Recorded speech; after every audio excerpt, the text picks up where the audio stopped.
Filha, deixa Deus te usar, tá bom? Amém, amém. Então vamos ouvir o que Deus tem para nós, né, nesta tarde abençoada. E confesso que quando eu recebi o convite, eu orei ao Senhor, né, busquei do Senhor uma palavra, e o Senhor me leva no livro 2 Coríntios, no capítulo 13, e no versículo 5.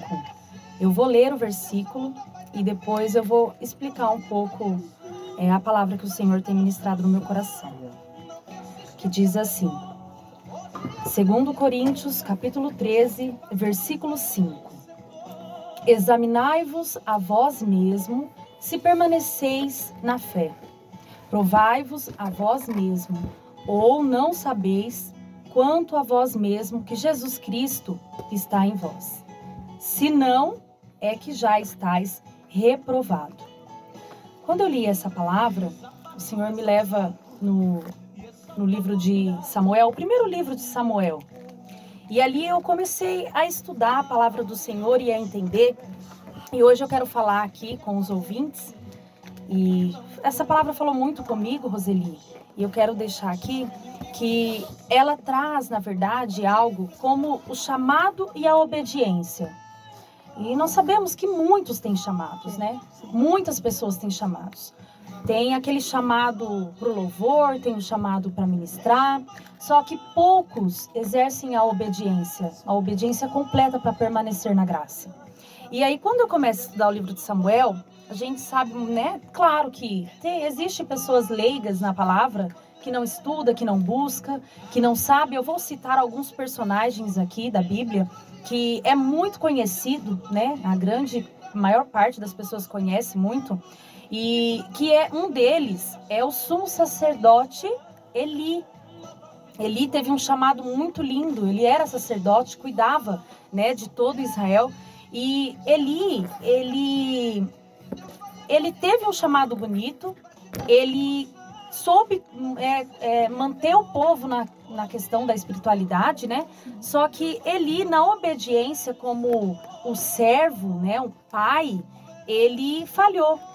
Nós vamos conhecer aqui Ana, a mãe de Samuel. Ana orava no templo, né? Ela, junto com seu esposo, Eucana, eles subiam no templo por uma vez por ano para oferecer o seu sacrifício.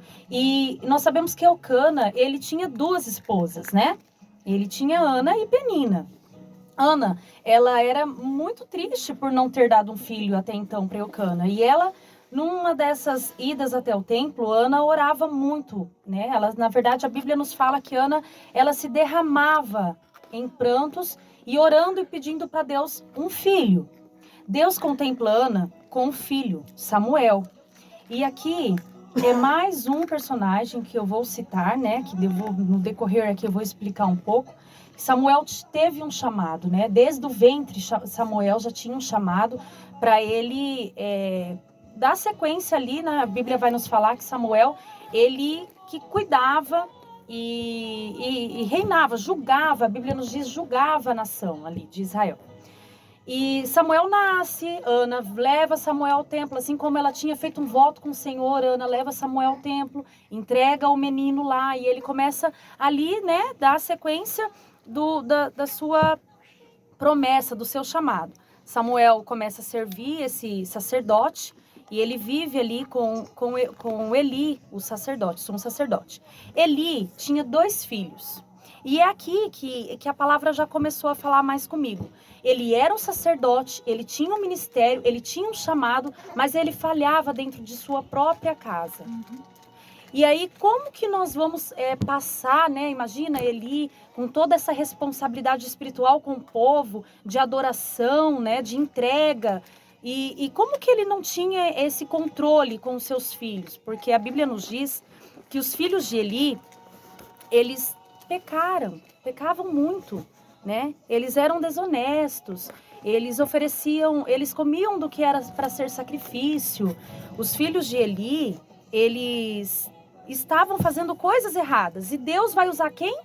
O Samuel agora para falar com o sacerdote. Olha, leva esse recado para Eli. Os filhos dele tá errado, ele precisa corrigir. E Eli não tem feito nada. perante, né, essa ordem de Deus. E aí, seguindo mais, né, de homens que têm chamados e estava servindo a Deus, os filhos do Eli, eles eram também homens que estavam servindo, porém estavam fazendo errado. E isso vem trazendo o que pra gente? Um mau testemunho. Quantas pessoas, né, que estão dentro das igrejas ou estão pensando que Deus está com ele e ele não está fazendo a vontade do Senhor. E aí tem dado o quê? Maus testemunhos, não tem vivido a presença, não tem vivido a verdadeira vontade que Deus quer na vida deles. E aí Samuel conta a visão que teve de Deus, né, com Deus para Eli, e Eli, ele acaba não resolvendo muita coisa. A Bíblia vai dizer que nesse período os filisteus, eles estavam em batalha com os israelitas. E aí que acontece o que a gente fala, né, que vem de uma forma ou outra, vem e a notícia e não é muito legal. Por quê? O povo sofre nessa batalha, né? Os filisteus acabam ganhando, eles acabam roubando a arca, né? Levam a arca simbolizava a presença de Deus com o povo de Israel. E Ofni e Finéias, que é o filho de Eli, os filhos de Eli, que não viviam, na verdade, a obediência do Senhor, eles acabam morrendo nessa batalha. A arca é tomada, a presença de Deus é retirada do povo e os filhos dele morto. E aí é a parte que eu vi ali, assim, que tem que ser, nossa, tem que estar entregue mesmo e viver de toda a alma e coração. Foi que nem a Roseli aqui citou um pouco antes, você que está aí vivendo que nem uma barata tonta, né? Que fica para lá e fica para cá e não sabe o que quer da vida. Tem pessoas que vivem assim, o pé um no muro, um lá do outro lado, um no mundo, e não se decide o que quer. Ou você é por completo, por inteiro, né, de Deus, fazendo a vontade dele, ou não. E aí, quando ele recebe essa notícia, Roseli, eu acho que foi uma forma... Ele não teve uma morte natural, né? Não. Foi uma morte muito trágica, ele se assusta com a notícia. Perdemos a arca, perdemos a presença do Senhor, e os meus filhos foram mortos nessa batalha. Ele cai da cadeira, e a Bíblia nos diz que ele quebra o pescoço, né, ao cair. E a sua nora também, que estava grávida ali, que estava grávida de Finéias, ela acaba entrando em trabalho de parto, dá luz ao filho, e olha como que isso é forte. O filho dela, ele recebe um nome que significa a glória, foi-se a glória de Israel. Sim. Porque marcou bem o momento que eles tomam a arca, Deus não está mais com aquele povo, e os filhos do sacerdote morrem, o sacerdote morre, a nora morre. Então a gente começa a entender ali que Deus começa a agir no meio daquele povo, para eles realmente não viver o pecado que estavam vivendo, né? Que começa dentro, inclusive, da casa do sacerdote. Sim.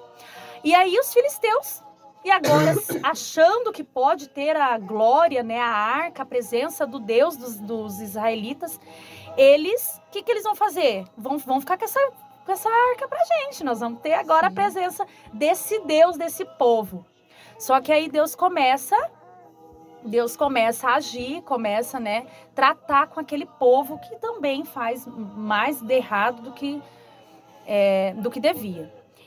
A primeira coisa que vai acontecer ali de ruim no decorrer, a estátua, né, do deus deles, a Dagon, ela cai ali perto da arca, e quando eles veem, ela já está ali sem a cabeça, sem as mãos, eles ficam assustados, né? O que esse Deus fez, e eles acabam levando essa arca para outras cidades, e vai passando de cidade em cidade. A Bíblia nos diz que ela passa por 5 cidades.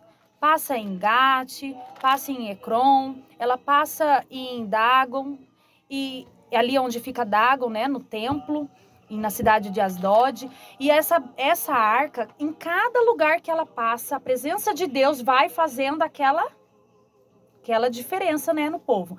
Eles sofrem muito com feridas, né? A Bíblia nos diz que esse povo, por ter a presença de um Deus que eles não servem, né, e por castigo disso, de ter feito errado, de ter batalhado contra o povo dele, de ter roubado a arca, que é a presença dele, eles começam a sentir, né? O povo começa a morrer com feridas. A Bíblia nos fala assim claramente que eram tumores, feridas, hemorroidas, coisas que hoje a gente conhece que é uma doença terrível. E esse povo começa a morrer, também tem invasões de ratos, né, pela cidade. E esse povo fica assustado, fala, vamos devolver essa arca.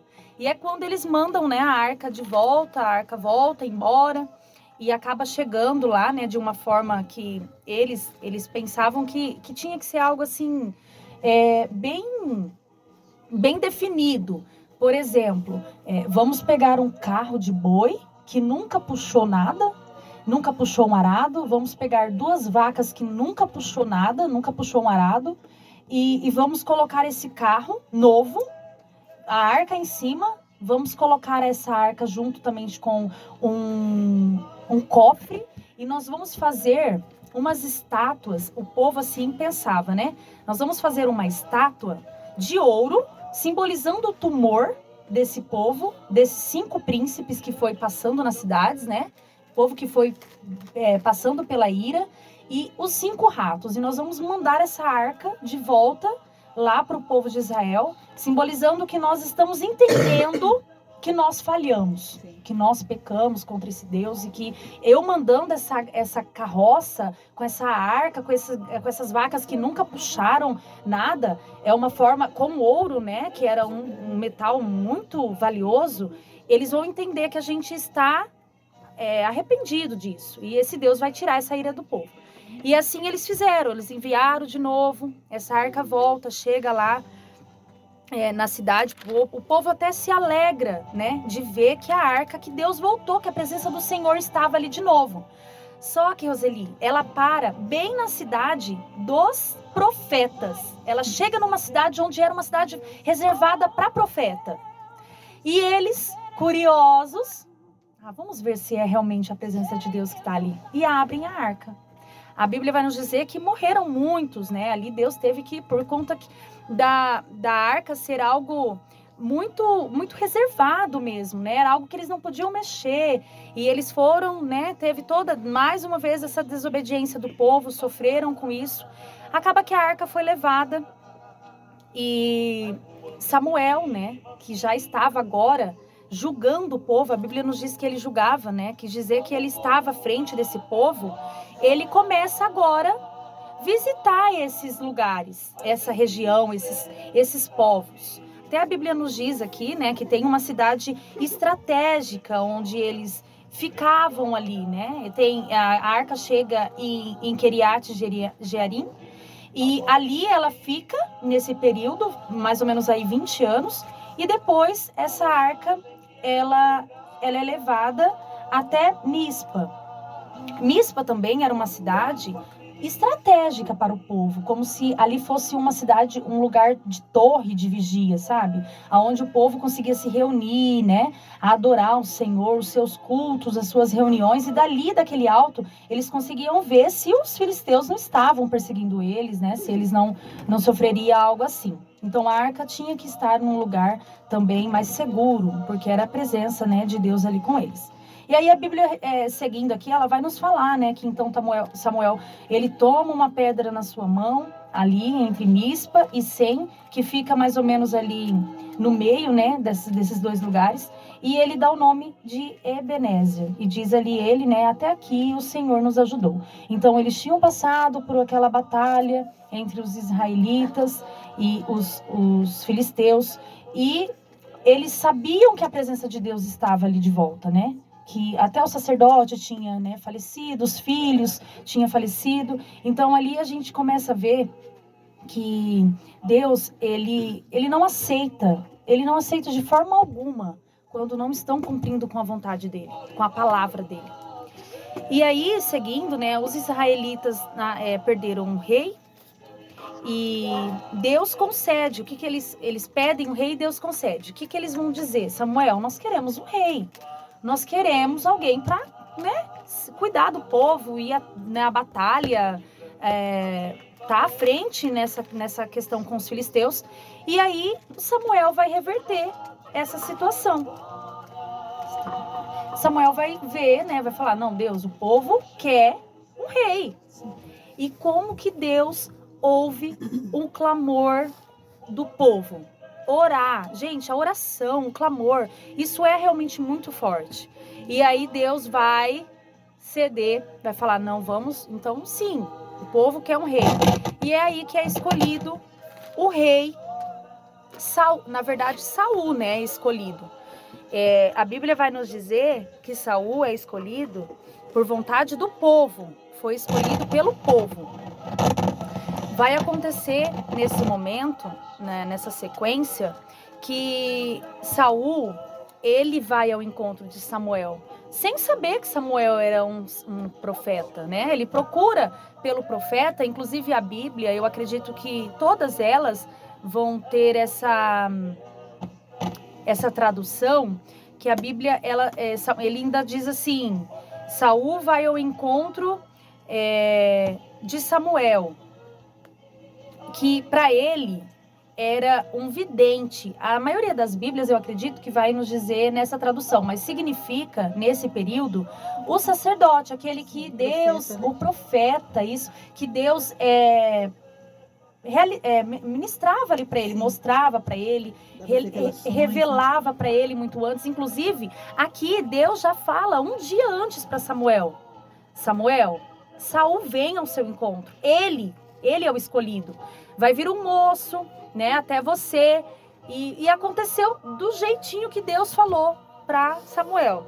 Em 1 Samuel, no capítulo 9, e no versículo 15, diz assim, porque o Senhor o revela ao ouvido de Samuel. Olha qual era a intimidade de Samuel com o Senhor, com Deus. O Senhor revela ao ouvido de Samuel, um dia antes que Saul viesse, dizia, amanhã a estas horas te enviarei um homem da terra de Benjamim, e você ungirás por capitão sobre o meu povo de Israel.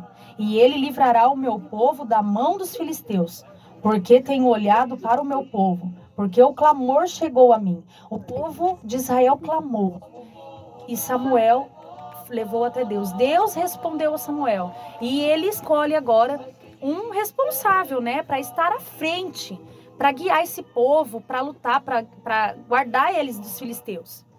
Então, é ou não é um escolhido de Deus Eli? Eli era um escolhido, era um chamado para ele. Mas ele não manteve a obediência. A Bíblia vai nos dizer que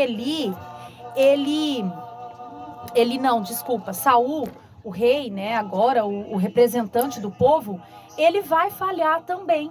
Saul no início, né, vai estar agradando ali, o povo escolhe por ele. A Bíblia já nos fala, o povo escolhe Saul para ser o rei. E aí Saul vai ter toda a sua trajetória aí, ele vence os amonitas. Na sequência, Samuel registra também o cargo dele. Aí tem a guerra entre os israelitas e os filisteus novamente. Deus manda que Saul matasse todos aqueles filisteus. Só que aí vai começar as falhas de Saul, né? Saul vai oferecer um sacrifício, Samuel vai reprovar. Por quê? Porque ele vai à guerra, ele vai à batalha, não mata, inclusive não mata nem o príncipe deles, né? Dos filisteus. E aí Samuel começa a ter essa dificuldade agora, porque ele está sendo desobediente. Porque Saul está sendo orgulhoso, né? Porque Saul está sendo omisso. Assim como foi, ele também era um homem omisso, né? Falho com a sua própria casa, com seus filhos. E ele tinha um chamado. E Saul também vem replicar isso mais uma vez. E a gente vai entendendo aqui que ser obediente é todos os dias, né, Roseli? Sabe, recusar. Faz parte, né? Faz parte completamente a gente ter que morrer todos os dias, né? A nossa carne, você sempre tá ali entregue e sempre pedindo perdão para Deus pelas nossas falhas, os nossos erros, porque nós somos humanos, somos falhos, mas nós precisamos reconhecer. E chegando nesse momento aqui da palavra, né, meio que resumida bem rápido aqui, Samuel, ele começa a reprovar as atitudes de Saul. Saul começa a ser fazer votos atrevidos, começa a querer oferecer sacrifício para reverter o que ele não tem feito. Quantas pessoas hoje têm ido à igreja, têm oferecido suas ofertas ali, mas não têm vivido realmente o que Deus quer para ela na vida, né? No dia a dia, dentro da sua própria casa, que é o nosso, né, o ministério, o nosso primeiro ministério. Sim. E aí vai acontecer que Samuel, de uma vez por todas, reprova Saul. Sim. E aí agora Samuel continua, né, ali julgando, cuidando do povo. Ele todo ano, Samuel, ele ia nas tribos, né, ele fazia essa caminhada ali, vendo como tava, né, como que tava essas ofertas para Deus. E aí Deus manda Samuel repreender Saul. Agora não tem mais vez. E como nós, né, já sabemos de toda essa parte que Samuel foi até a casa de Jessé, né, e escolheu o filho menor de Jessé, Davi, nós vamos chegar nesta parte que aí Saul acaba, né, não agradando mais a Deus. Deus chamou e Deus reprovou. Sim. Por conta das desobediências dele.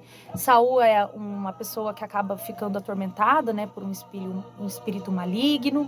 E aí vem outra guerra dos israelitas com os filisteus. O próprio Samuel, que acaba matando, né, o príncipe deles. E vem agora essa outra guerra grande que eles vão enfrentar por conta de um tal de Golias, que agora estava amedrontando o povo. Ele era um cara muito grande, muito forte, e o povo, com muito medo, né, acaba falhando ali em como derrotar esse Golias. E aí é quando chega essa parte, né, Samuel tinha visitado a casa lá e tinha escolhido o menor. E é assim que Deus faz, Roseli. É diferente dos olhos humanos, do que o homem vê. Deus vê no menor, Deus vê no mais fraco, né? Naquele improvável, porque Ele é Deus de poder para mudar a situação, para reverter a situação, né? Tanto que a palavra diz que quando o Samuel unge Saul, Deus fala na palavra que depois daquele momento Deus muda o coração de Saul. Sim. Ele era um homem diferente, Sim. mas com a presença do Senhor, Saul foi transformado. E é isso que Deus faz com a gente. Por isso que tem muitas pessoas que hoje se vê aí perdido no mundo, né, entregues talvez às drogas, ao vício, e aí não acredita que ele pode sim, né, sair disso, porque Deus, ele pode fazer tudo. Para Deus isso não é nada, né? Sim. E aí Samuel agora vai à batalha, mas quem vence Golias, essa história acho que todo mundo sabe, né? Todas as crianças, isso é contado em todos os lugares, que agora Davi derrota um Golias, um gigante. E Davi era o menor, era o mais assim, era o improvável ali. E Davi, ele era um homem muito querido, um menino assim. A Bíblia nos diz que ele era muito temente a Deus. Ele sempre estava em as suas orações, ele sempre tocava sua harpa, né, para adorar a Deus. E Davi é levado para viver ali, né, cuidando de Saul. Só que Davi também acaba sendo perseguido por Saul, porque entra no coração de Saul não só o orgulho, mas também a inveja. Saul começa a sentir muita inveja desse menino que derrubou um gigante, e o povo começa, nossa, Davi, maravilhoso, o povo começa a gostar e querer esse Davi ali mais perto. E a palavra do Senhor vai nos dizer que Davi, ele tem que fugir, ele corre para o deserto e Jonatas acaba cuidando dele. Saul tinha prometido, né, que aquele que derrubasse o gigante, ele até daria muito ouro, daria filha. E quando acontece, as coisas acontecem diferente. Saul agora tem aquela inveja, aquele coração começa a ficar difícil de lidar e Saul começa a perseguir o Davi. Mas quando Deus tem uma promessa, não importa quem, não importa onde, Deus faz, né? Ele tira, nem se for lá do fundo do poço, lá do lixo, Deus, ele cumpre a promessa dele. Sim. E Davi tinha uma promessa. E Davi foi levado agora, já é o rei, tá lá ele cuidando daquela nação. Só que é mais uma vez o tema da minha palavra, da minha ministração aqui hoje, é o chamado versus a obediência. Sim. Davi foi um homem com um chamado muito lindo, né? Davi, ele era muito querido ali pelo povo, ele era o rei, mas do povo. Só que ele era segundo o coração de Deus, ele foi escolhido por Deus. Mas Davi, infelizmente, também peca. Só que a diferença, Roseli, desse homem, quando ele cai em pecado, é o arrependimento que vem no coração dele. A Bíblia nos diz que Davi agora reinando, né, com aquele povo e cuidando daquele povo, a arca estava ali, Davi já estava com a presença de Deus e estava tudo muito maravilhoso, só que Davi cai em pecado, em adultério, né, com Betseba. E ele também, não só adulterando com ela, Davi também vai arquitetar um assassinato, né? Leva o esposo dela para a linha de frente na guerra para ele morrer, porque ela estava grávida. Só que Deus, claro, vai reprovar de imediato. Inclusive esse filho, né, que ele tem com ela, ele morre, não fica vivo, né? Porque aquilo já queria dizer a reprovação do Senhor contra o pecado de Davi, porém Davi ele se arrepende muito. E isso, prova disso, né, do arrependimento de Davi, é o Salmo 51, que é quando Davi, ele literalmente cai em si, né, e vê quanto foi grande o pecado dele. Davi escreve esse lindo salmo, que eu vou ler só um pedacinho aqui do arrependimento dele. Davi confessa o seu pecado e suplica o perdão e roga a Deus que lhe renove um espírito reto, pedindo que Deus tenha misericórdia dele, porque ele pecou. Porém, a palavra vai nos dizer que a partir daquele momento, a espada de Deus não se apartaria mais dali. E ali começa as tribulações. Tem gente, Roseli, que acha que vai aceitar Jesus, que vai para a igreja, que vai viver uma vida santa, que vai estar na presença de Deus, mas que as lutas e as guerras não vão vir. E Davi, ele era um homem de Deus, né? Ele foi escolhido por Deus. Só que ele cai em pecado. Porém, ele se arrepende daquilo que ele fez. A partir do momento que ele se arrependeu e ele não peca mais, né? Deus conhece aquele coração. E Davi, ele começa agora a viver, infelizmente, as consequências do pecado dele. E um dos primeiros, e inclusive eu acredito ser muito forte, é que Davi, ele tinha 19 filhos. A Bíblia vai nos dizer que uma só era menina. Eram 19 filhos, 18 homens e uma filha. E o filho mais velho, né, de Davi, o seu primogênito, ele acaba se apaixonando pela irmã e acaba abusando dela. E naqueles tempos isso era uma vergonha, né? Ela tinha perdido completamente a sua, como que eu posso dizer ali? Ela perdeu a sua dignidade, porque naquele período, né, hoje a gente trata isso de uma forma, né, completamente diferente, mas naquele período ela tinha perdido totalmente a dignidade. Davi teve que expulsar ela da sua casa. E o que ele ia fazer com o filho? O abusador era o filho. Então Davi já começou a viver ali, né, o problema que ele tinha feito, né, o pecado que ele tinha vivido, os problemas viriam. E aí eu imagino assim, chegando ali falando, rei, a sua filha foi abusada. E agora? Davi teve que tirar ela. Depois vem, rei, mataram o abusador. Imagina Davi, né, vivenciando aquele momento trágico, porque era seu filho. Aí Davi fica muito irado, mas quem matou? Ele era meu filho. Ele era abusador, mas ele era o meu filho. O seu outro filho. Então, esse momento é muito complicado para Davi. Davi começa agora a vivenciar momentos muito difíceis ali no seu período ali como rei, né? A Bíblia vai nos relatar nessa sequência que Natã, um maravilhoso também, homem de Deus ali, um profeta, ele vai repreender Davi. É aí que Davi se arrepende. Ele já vai entrar acredito vendo ali, eu quando eu vou ler ou estudar a palavra, eu começo imaginar, parece que eu estou vendo assim os fatos acontecendo. E Natan entra ali e fala: Davi, imagina que se você conhecesse um homem que tem muitas ovelhas, muitas, e roubasse de um homem que só tem uma, para matar e dar uma festa. Ele precisa fazer um churrasco, ele vai matar aquelas ovelhas, ele vai matar daquele que ele roubou, só tinha uma, o que você faria? E o rei se depara, acho que com aquilo, né? E na hora ali ele já responde. Ele teria que pagar 3 vezes por aquilo.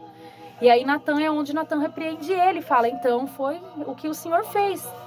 Você tinha todas as mulheres que você quisesse, né? Todas as virgens que você quisesse você teria, porém você quis de um homem.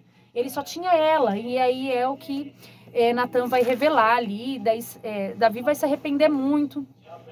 Porém, Davi, mais uma vez, voltar ao foco aqui, Davi, ele era um homem de chamado, escolhido por Deus, que por uma desobediência viveu uma fase muito difícil na vida dele, na casa dele, né?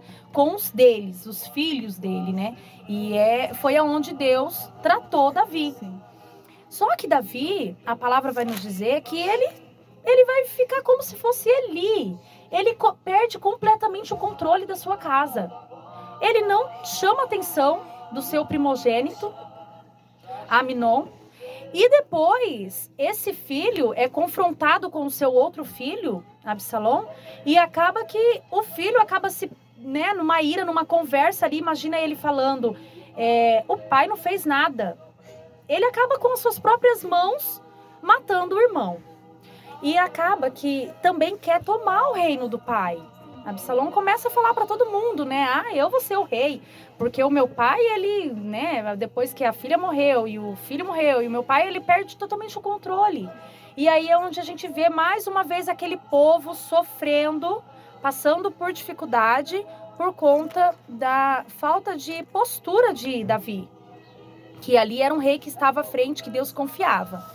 Então, a desobediência, ela fala muito. Ela traz muitos transtornos, né? Muitos transtornos, e tem pessoas que começam a ver, tenta ver, se colocar no lugar de tudo isso que esse homem passou, né? Ele passou por, nossa, muitas coisas. A Arca da Aliança estava ali, a presença de Deus estava ali, mas a espada do Senhor, assim como a palavra fala, ela não se apartaria mais dali, devido ao pecado dele. Porque ele carregava, né, ali nos ombros, um adultério e um assassinato. Foi uma estratégia ali de morte, né, para ele sair impune. Então, essa obediência que nós temos que ter a sensibilidade, né, de ouvir a palavra do Senhor, de praticar ela, isso sempre vai frutificar. E ao contrário, né, ela sempre vai levar você pro abismo. Então, o que focou muito, que eu queria mesmo falar, né, trazer aqui hoje, que falou muito comigo, é essa questão, né, da obediência. Você tem um chamado, vive o seu chamado, mas viva com obediência, né, faça o melhor para o Senhor, né, presta um culto verdadeiro para o Senhor, porque senão vai falhar, igual falhou o sacerdócio ali de Eli, falhou o comando do rei, né, de Saul. E Davi também vai falhar, sendo que era um escolhido de Deus, né? Mas ele se arrependeu. A Bíblia fala que foi verdadeiro o seu arrependimento. Os seus salmos foram escritos de uma forma que ele vivia ali aquele peso, né? Tanto que Davi, ele morreu jovem. Davi não morreu um homem assim, velho de morte natural. Ele morreu que foi tomado mesmo do coração dele, uma amargura tão grande, né? Uma depressão que a gente conhece hoje, nos dias de hoje, porque tudo isso que vinha acontecendo ali com ele, né? Com a casa dele, com os filhos dele, e uns contra os outros. Imagine, né, a gente, mas era um filho de cada mulher, eles eram irmãos só de pai. Eles só tinham um que era, 2, né, no caso, um casal que era irmão, no caso Tamar, que foi a filha que sofreu, né, pelo abuso com o irmão, que era irmã de mãe e pai. Mas os demais eram só de Davi, com outras mulheres, mas isso não justifica, porque a Bíblia nos diz que eles eram irmãos. Então, o ministério que a gente vê aqui, né, nesse decorrer, que Davi sofreu, né, passou por muitas dificuldades, Eli também passou. E se eu fosse citar